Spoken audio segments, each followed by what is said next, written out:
Look closely at the map of Pennsylvania, and you might notice a small that the government tried its best to erase from existence. Tucked away in the coal country of Columbia County lies a silent, fractured highway that leads to nowhere. The year was 1962. A simple, routine trash fire in a local landfill accidentally breached an old entrance to an abandoned coal mine. What seemed like a minor accident turned into an unstoppable, subterranean monster. Underneath the quiet streets of Centralia, a massive coal vein caught fire. Within years, the ground began to steam, the asphalt on the highways literally melted, and highly toxic carbon monoxide started seeping into people's living rooms.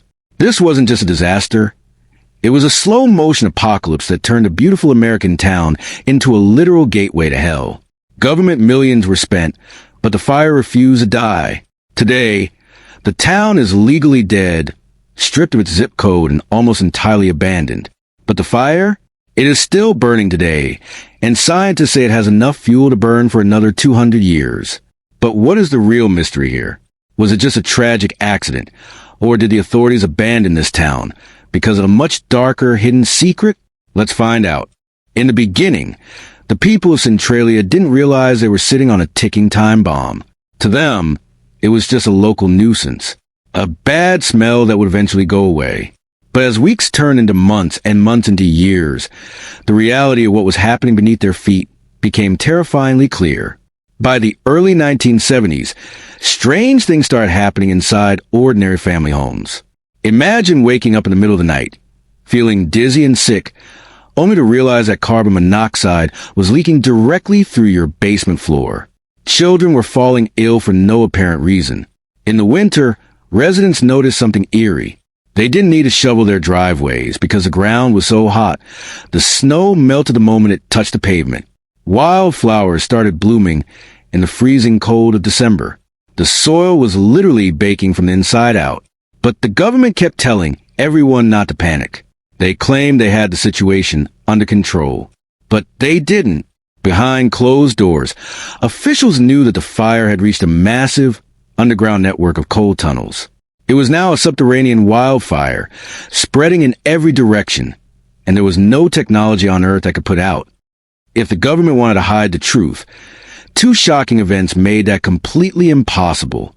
First, in 1979, a local gas station owner named John Coddington put a measuring dipstick into his underground fuel tanks to check his gasoline level. When he pulled it out, he couldn't believe his eyes. The metal was burning hot. He lowered the thermometer into the tank, and the reading was a staggering 172 degrees Fahrenheit. Imagine owning a gas station where the fuel underneath your feet is literally boiling. One spark, and the entire block would have vanished into thin air. But the true horror hit home on Valentine's Day, 1981. A 12-year-old boy named Todd Domboski was playing in his grandmother's backyard when he saw a small plume of steam rising from the grass.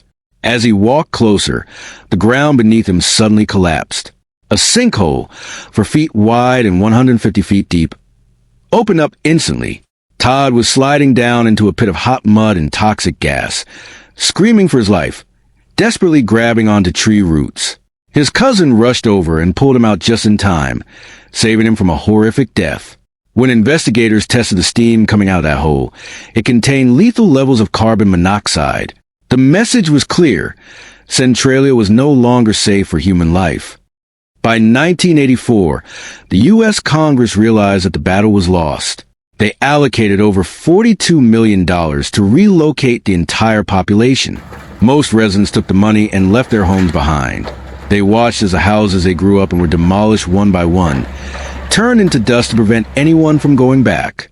But a few stubborn families refused to leave. They had lived here for generations, and they chose to die here. A decade-long legal battle began, and by 1992, the state of Pennsylvania officially condemned all buildings in the town and revoked Centralia's zip code. On any map, Centralia was officially dead. Today, the silence is deafening.